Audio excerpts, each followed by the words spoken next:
match because I predict these things. Navajo Stirling takes on Aiemann Erslan this Saturday at UFC 315. And I've got a lot of thoughts about this fight and about these two guys. Navajo Stirling, pretty young in his career, 27 years old, been doing MMA for about 2.5 years.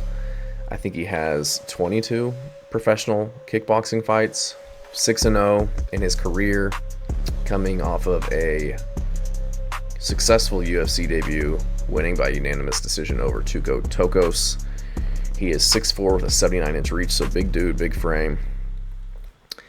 And I feel like he had a lackluster performance against Tuco Tokos. I expected more. I'm not very high on Tuco Tokos. Was looking at some of his footage in preparation for his fight against Ming Yang Zong. He just didn't want to be in there, it looked like. Was looking for a way out in that fight. And looked the same in his Umar C fight as Navajo, and then in this Navajo Stirling fight. So I just feel like we didn't learn much from Navajo Stirling other than you stooped to the level of your opponent. You should have got him out of there. I think he had plenty of opportunities and just couldn't capitalize, and that's just concerning for me. He's a good kickboxer, good kicks, front kicks, kind of takes his time, picks his shots, is very patient, has pretty good forward pressure, cuts guys off. And when he started to let go on Tokos, he was having success ripping to the body, landed a good knee in the first round. I just wanted to see more. I just feel like he should have got Tokos out of there. And so it kind of concerns me going into this fight with Aiemann Erslan, who I feel like is underestimated. I look at Stirling's record and I'm like, okay, you went to a decision with Tuco Tokos, and I think you should have got him out of there. You knocked out a guy who I don't think was very good in Philip Latu on the Contender Series, who only had 7 fights at the time.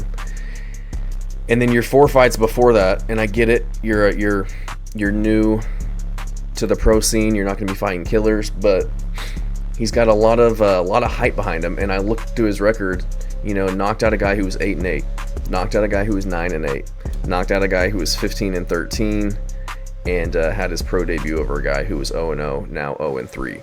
So I'm just like, I just don't think this guy's been tested. And you could argue he got tested by Tuco Tokos and not being able to finish him in that fight. And I get it, it's his UFC debut, octagon jitters, a lot of high expectations going into this one, being a -900 favorite. But now you're taking on Aiemann Erslan, who I think's really good. He's going to be smaller, he's going to be older, but with age comes experience. And he is more experienced. He's been doing MMA as a pro since 2015. Has a very good record, 14-4. I think that's very good considering he's been fighting in KSW and those European promotions that are also underrated. Has a lot of first-round finishes, 10 first-round KOs. The guys that he's losing to aren't slouches. Went to a split decision with Ion Cutelaba, that he took on short notice. Won the 3rd round in that one. Was just kind of getting out grappled and kind of tired him out, but he's not going to be grappling in this one with Navajo Stirling. He doesn't have to worry about takedowns, which is another thing about this that makes it hard to pick. And the guys that he lost to, 16-5, 16-5, 17-3. He's not losing to bums. He's got a lot of power. He takes his time on the feet as well. Sometimes a little bit too much in the Iwan fight, but again, it was his UFC debut as well against Ion Cutelaba, who's fought the best of the best. And probably one of the best versions we've seen at Ion Cutelaba. He's got a lot of power, solid technique, really good jab, will stand in the pocket and throw. And we saw that he kind of got partially dropped in that first round, but other than that, had decent defense, checked kicks, took punches well from Cutelaba, had good movement, good head movement, was able to evade a lot of E1 strikes, and I think he had an overall good showing of himself. I am concerned about his reach though. 72-inch reach. He's going to be 2 inches shorter and have a 7-inch reach disadvantage, and he's going to be 7 years older, but he's 33. He's still in his prime. So I look at this and I'm like, this dude is really tough. He's good, a lot of power, a lot of experience.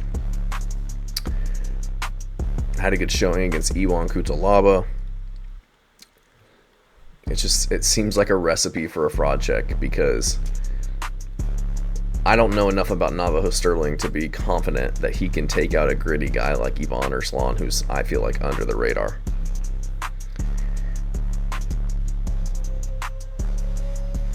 But at the end of the day, what Sterling doesn't have in MMA experience, he has in professional kickboxing experience.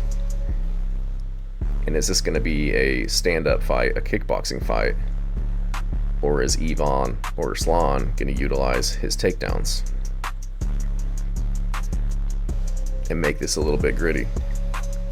Because we don't really know what Navajo Stirling's ground game looks like.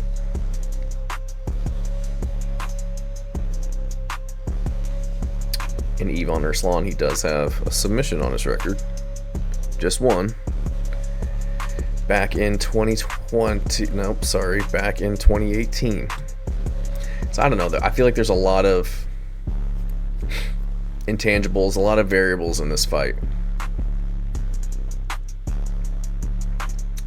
But I'm gonna have to lean towards Navajo Stirling.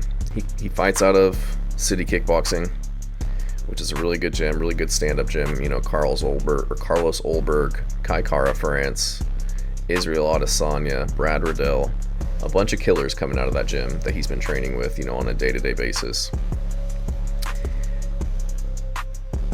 He's shown ability on the feet to be dangerous, to have finishing potential, obviously. 4 wins by knockout, shown the ability to go 3 rounds a couple times at least. And he has a 7-inch reach advantage. So I gotta lean towards Navajo Stirling. But I think Aiemann Erslan is a live dog. I think he's underrated. I don't think Navajo Stirling should be a minus 290 against him, especially considering he was a minus 900 against Tuco Tokos and took him to a decision. But I'm going to go with Navajo Stirling. It's hard to bet against his striking prowess, his 7-inch reach advantage. Never been finished. I've seen Aiemann Erslan get finished. He coming off of a knockout in October of 2023, coming off of a loss to Iwan Kutalaba. Back's kind of against the wall in this one. You know, if you lose 2, are you gonna get cut from the UFC? What are the chances you're gonna be able to make it back to the UFC at 30? You know, probably 34, 35 years old by the time you get back there. So tons of pressure, but I'm gonna go with Navajo Stirling in this one. I'm going to trust that his debut was a fluke against Tuco Tokos and that he's going to look a little bit better, maybe start to get to work a little earlier and catch Aiemann Erslan in the first round as he's trying to get to work early too, because they both can be kind of timid starters that we've seen in both of their last 2 fights, but historically they're fast starters and looking to get guys out of there early. So I'm going to go with Navajo Stirling to get Aiemann Erslan out of there in the first or second round. Thanks.